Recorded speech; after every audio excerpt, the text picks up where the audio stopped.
The observation deck of the Xantharian research station hummed with quiet efficiency as Elizabeth Chen scrolled through the holographic display, her fingers dancing across alien glyphs she'd spent 3 years learning to read. The galactic database stretched before her, a repository of 10 million species catalogued over 15,000 years of spacefaring civilization. "Still looking for us?" Liam Rodriguez asked, floating over with 2 pouches of recycled coffee. The station's artificial gravity had been offline for 2 days, making every movement a careful calculation.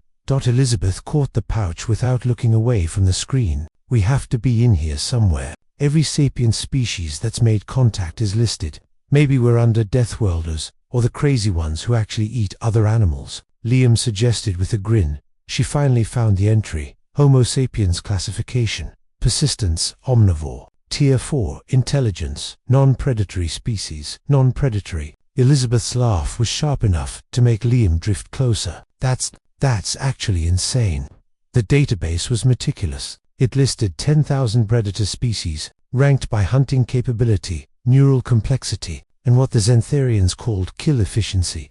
The Vrexian mantlestalkers held the top position, 12-limbed horrors that could phase through solid matter to reach prey. The list descended through species that could shoot acid, generate electromagnetic pulses, or simply tear through starship hulls with crystalline claws. Humans weren't on it. "We hunt," Elizabeth muttered, pulling up Earth's ecological data. "We've hunted for 2 million years. We drove dozens of megafauna species to extinction. We also grow gardens and cry at animated movies," Liam interrupted. "Maybe they're looking at modern humans, not our history." The database disagreed. It had detailed files on human evolution, complete with fossil records the Xantharians had somehow acquired. It knew about persistence hunting, about how early humans would chase prey for hours until the animal collapsed from exhaustion. It knew humans had climbed to the top of Earth's food chain armed with nothing but endurance and sharp rocks, and it still classified them as non-predatory. 3 days later, Elizabeth presented her findings to the station's Xenobiology Council, the circular chamber filled with representatives from 40 species, most of whom regarded the 2 humans with the polite curiosity usually reserved for exotic pets. "The classification system is based on neurological architecture," explained KTH, a mantis-like Xantharian whose translator rendered their chittering into flat, academic tones. "Predatory species possess specific neural structures, the hunting complex, the kill-drive nexus. Your species lacks these features. Because we evolved past needing them," Elizabeth argued. "We developed tools, strategy, cooperation precisely." Claire interrupted, their compound eyes glittering. "You are not predators. You are scavengers who learn to set traps." Liam squeezed Elizabeth's shoulder before she could respond. "With respect, counselor, how many species on the predator list have made it to space?" The chamber fell silent. Caithler's antennae twitched in what Elizabeth had learned was the Xantharian equivalent of a frown.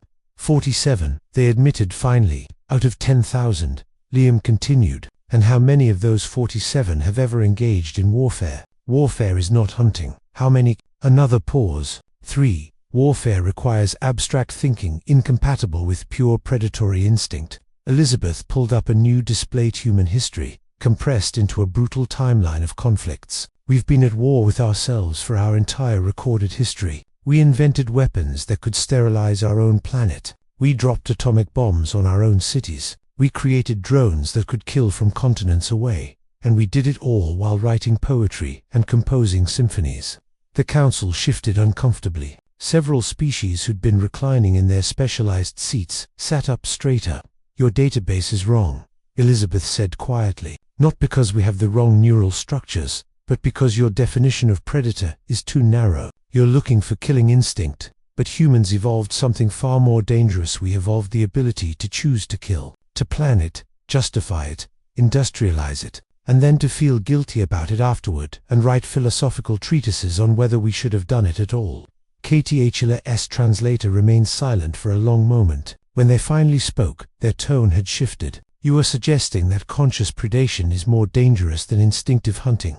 "I'm suggesting," Liam said, "that every predator on your list kills because they have to. Humans kill because we decide to. We're the only species that can look at another living thing, understand exactly how much it will suffer, understand the moral weight of that choice, and then do it anyway if we think we have to. He pulled up another file: human literature. Moby Dick, the most dangerous game, predator. We write stories about hunting and being hunted because we're obsessed with it. We don't have a predator's brain because we don't need one. We have something worse: we have imagination. We can predict how prey will move, not because of instinct, but because we can think like them. We can become them in our minds. Elizabeth added, every human child plays predator and prey. We call it tag, or hide-and-seek, or manhunt. We practice hunting for fun, even in our most peaceful societies. We watch nature documentaries about lions and sharks, and we don't identify with the prey, we admire the hunters.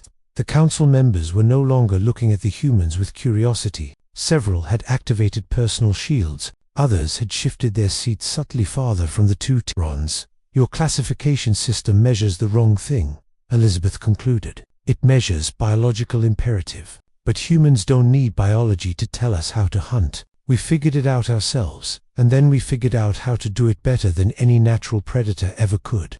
Cliff's antennae had gone completely still. I will recommend a reclassification review, though I suspect you will not be pleased with the new category we must create. What category? Liam asked. Apex Predator, Sapient Class. You will be the only species listed in it. As they left the chamber, Elizabeth felt the weight of thousands of alien eyes following them. For 3 years, humanity had been the friendly newcomers, the curious omnivores who asked too many questions and got emotional at inappropriate times. Now, the galaxy was looking at them differently. Think we scared them? Liam asked quietly.